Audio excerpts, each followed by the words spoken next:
So the way you answer the why question actually has a lot to say about your view of Jesus. And it seems to me that there are a few predominant common views or opinions about Jesus. I mean, one of the views about Jesus says that Jesus is just angry. I mean, that's why all of this is happening, because Jesus is angry. And it's as though Jesus is this harsh, just punishing figure, and this whole pandemic is punishment for the wrongs of the world. And then there would be others that would take a complete opposite view, and they'd be on the other side of the spectrum, and they would say, no, Jesus isn't angry. Instead, Jesus is actually very loving. He's too loving. Jesus is so loving, he's too loving to allow this kind of thing to happen, and he loves us so much that he would never be a part of something like this, which, when you stop and think about it, that implies that all of this is happening outside of his control. And then there's this third group, and this third group would actually say, no, Jesus isn't angry, and he's not too loving. He's just really apathetic. I mean, he's just passive, and he's distant. He doesn't really care what's happening to us. It's as though somehow Jesus is disengaged and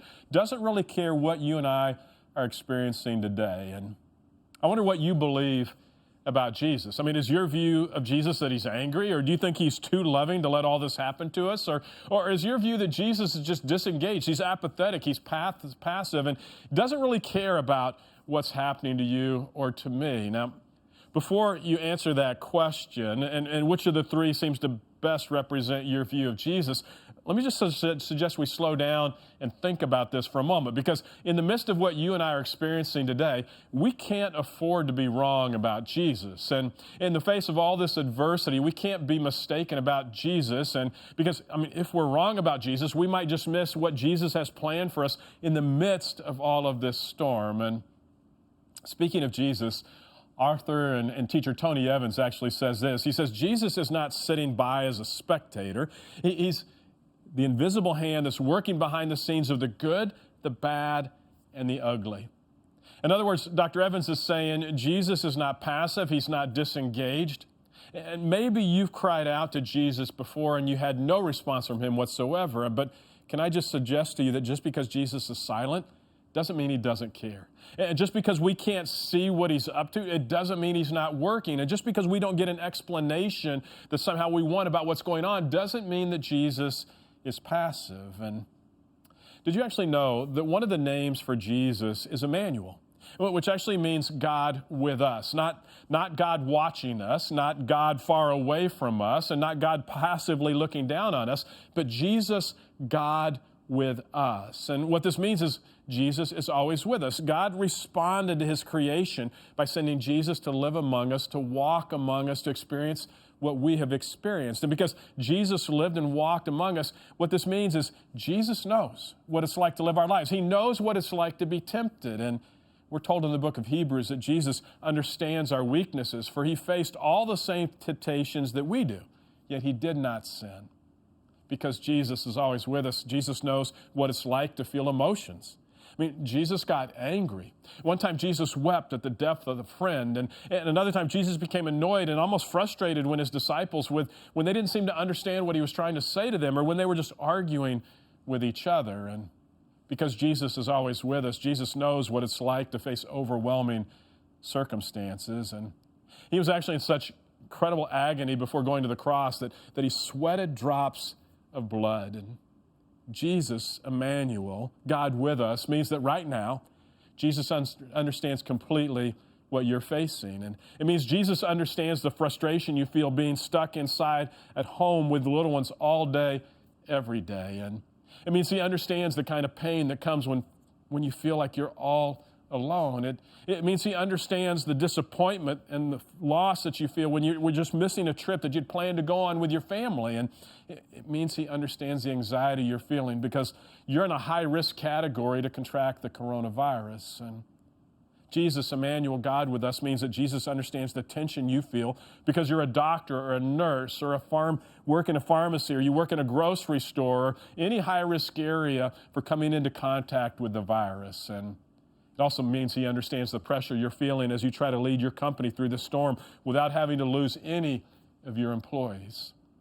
Jesus, Emmanuel, God with us, means that Jesus understands that because there is a virus, it doesn't mean that all your family problems are gone. Instead, they just got worse, probably exponentially worse, and he understands that. And He understands the worry you feel because you've lost your job, because you've been furloughed, and yet you still need an income to survive. And so could I just say, no, Jesus is clearly not passive. He's not disengaged from us. And so if Jesus isn't disengaged, if he's clearly not too loving to let this virus happen to us, then, because it is happening all around us, and so then if it's not a matter of Jesus being too passive or disengaged, and if it's not a matter of Jesus being too loving to let this happen, then does that mean that Jesus is angry with us? I mean, is that really why all this is happening? Is that what's going on? Because Jesus is angry? Well, one day, Jesus was walking, he was having a conversation with his disciples, and this very topic came up. The specifics of the situation were different, but they asked the very same question. His followers did. They asked the same question that we might be asking right now. They said, Jesus, why? Why is this happening? And this story is actually found in the Bible in the book of John chapter 10. And we're told that as they were walking along, they passed a guy that was blind, and he had been blind since birth. And as they observed this guy that had been blind from birth, they began to wonder, and they said, why? Why is this man blind? I mean, which, think about it, really is not that crazy of a question. I've asked that question in my life. I often ask it. I mean, I've asked the question, why? Why was my younger brother Stuart born with cerebral palsy and learning disabilities? Or Ruth and I ask the question all the time about her mom, Shirley, who lives with dementia. It's been years since she's recognized Ruth, and it's been years since she's been able to speak or carry on a conversation. And we just sit back and we go, okay, why, Jesus? What's the point? Why is this happening?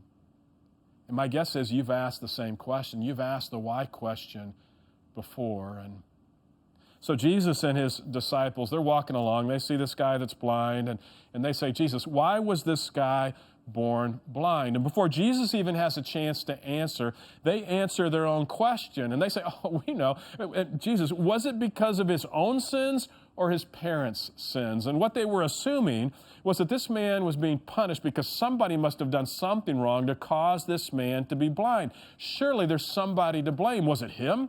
Was it his parents? I mean, somebody has to be to blame. And man, how we love to play the blame game. We think there's always got to be someone to blame. And I mean, just turn on the news now. You don't have to have it on for 30 seconds. And they're playing the blame game with COVID-19. Surely there has to be somebody to blame for everything that's going on around us. And it is true. Sometimes we suffer because of our own behavior. And it is true that sometimes we suffer because of the behavior of others. But Jesus actually surprised his followers with his answer about the cause of this man's blindness. I mean, Jesus said it wasn't because of his sins, and it wasn't because of the sins of his parents. Jesus says his blindness is not punishment for his sins or anybody else's sins. Jesus actually says there's nobody to blame here for this. Instead, the answer that Jesus gives had to be a surprise to his followers because he gave an answer they never, ever would have expected. He said this, he said, this happened so the power of God could be seen in him.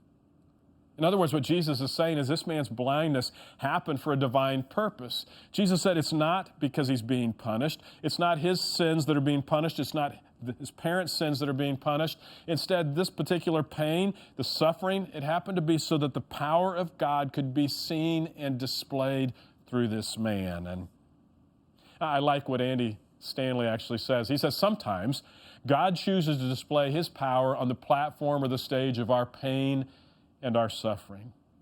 And in other words, it's not punishment. It's not disinterest on God's part. It's actually for a divine purpose, so that God's power can be seen. I like the way Tony Evans said it. He said it this way. He said, God oftentimes acts in a counterintuitive way to how we think and plan. And he said there are many times when God will use negatives to accomplish positives, all for a divine purpose so that God's power can be on display for all to see. And so what that means is a negative like this man's blindness. Jesus said this man being born blind, it actually was for a purpose, a divine purpose, which means we could step back and say something as negative as COVID-19.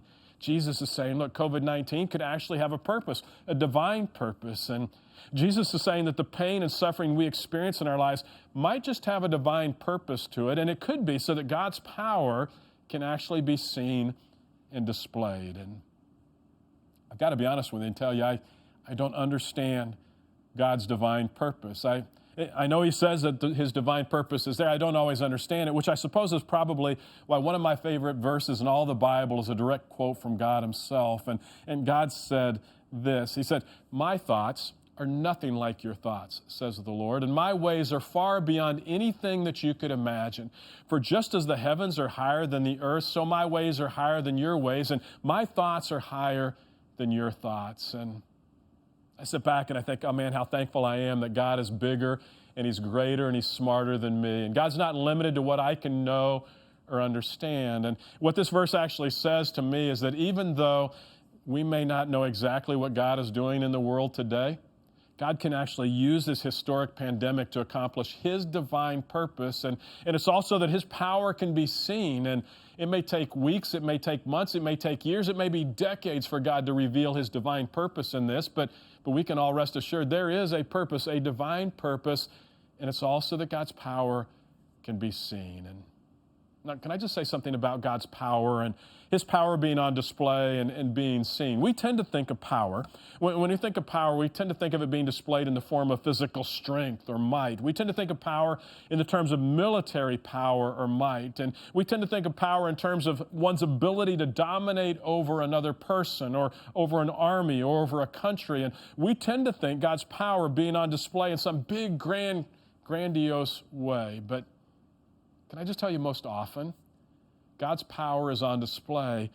It's not in the form of might and power. It actually comes out in the form of love. And it's counterintuitive, I know, but God's power is best displayed through acts of love. And those acts of love are most often displayed through you and me. And it's just small acts of love that God's power begins to shine at its brightest. And so can I just say, there are so many reasons why I love LCBC, but over the last 4 or 5 weeks, I've never been more proud of LCBC, and it's because in the middle of COVID-19, you have been displaying the power of God through your acts of love towards others, and most often it's just the smallest acts of love and that allows God's power to shine bright. For instance, this week, I actually received this note from the mom of a 5-year-old girl whose family attends our Columbia Montour campus. And this mom writes this. She says, "About 2 weeks ago, my 5-year-old daughter, Ari, received the absolute sweetest card in the mail from Miss Nancy Walker. Miss Nancy, who is one of her best buddies and leaders in the Wheelhouse. And the Wheelhouse is one of our KidMin environments around LCBC. And so Nancy, she said, so beautifully wrote to Ari about how much she missed seeing Ari smile on the weekends and how much she loved Ari. And so Ari's mom goes on and she writes, she said, if you could have seen Ari's expression when I was reading the words to her to hear, it was priceless. She said, I swear, I saw her eyes start to tear up. And this was so meaningful to Ari. And as she started asking more and more questions about what was going on in the world and expressing her sadness of not seeing her friends and her teachers. And so this mom says, fast forward to this week when Nancy and I became Facebook friends. This morning, she said, I saw a surprise call coming through Facebook Messenger, and Nancy's picture popped up as I was working on my computer. So I ran downstairs to Ari, telling her that someone special was calling her. And Ari was filled with surprise, and she was so happy to see Miss Nancy and tell her thank you for her card and for calling. And so this mom, her name is Steph, says, I was a bit taken back by Nancy's overwhelming kindness and that she would go out of her way to show this sort of love for my 5-year-old daughter. I can't tell you how much this meant, as these past few weeks have been challenging all around. And she goes on, she says, Nancy's letter a few weeks ago, today's video phone call, were so perfectly timed and were so comforting to Ari. It was such a perfect representation, she said, of Jesus' love. And I'm so thankful that in the midst of this situation, our church family can help me nurture my daughter and help her feel comforted and loved when she's feeling a little unsure about her world, and to allow me to see the moments of joy during this moment in time. And I love that, because here's this woman named Nancy who reaches out to Ari, a 5-year-old girl. And Nancy is just her group leader in the Wheelhouse, a KidMin environment around LCBC. And so she reaches out to this 5-year-old girl, Ari, and in the process, she displays the power of God to both Ari and to Ari's mom, Steph. And I mean, this is what it looks like when we display the power of God. It's just small acts of love from you and from me to other people. And perhaps today, right now, What you need more than anything is just to be reminded that, you know what, Jesus isn't angry. And it's not that he's too loving for all this to be happening. And it's not that Jesus is passive. Maybe what you need more than anything right now is to be reminded that Jesus is active and he cares about you and he's with you and he has a purpose for you. And maybe right now, what you need more than anything is just to be reminded that Jesus cares. And can I tell you, my guess is that right now there are people living around you.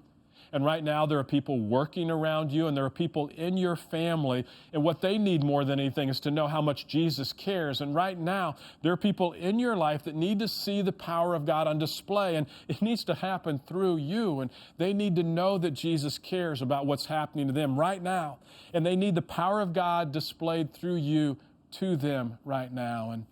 And remember, God's power is best displayed in small acts of love, one life at a time. As simple as just a small note from Nancy to a 5-year-old girl named Ari. And see, sometimes God will use negatives to accomplish positives. And Jesus is calling you to display his power in the midst of this crisis. And so can I just challenge all of us to be on the lookout this week for ways that we can display the power of God. And here's my actual challenge is let's each one of us find two people with whom we can display the power of God through just some small act of love. Two people. That's it. Two people, two small acts of love where we can display the power of God through our small acts of love. And so you know what? During this time right now, you and I, we don't have the answers. We don't have many answers at all as to what's going on around us, but there are some things that we do definitely know. What we know is that Jesus is with us. We're not alone. What we know is that Jesus is for our good. He's not trying to hurt us or destroy us. What we know is that Jesus has a purpose in whatever he's doing, and what we know is that Jesus cares deeply for us. And what Jesus is asking you and he's asking me to do is to display his power in the midst of this crisis that we're experiencing. Jesus is not distant. He is with us. He's Emmanuel. He is God with us.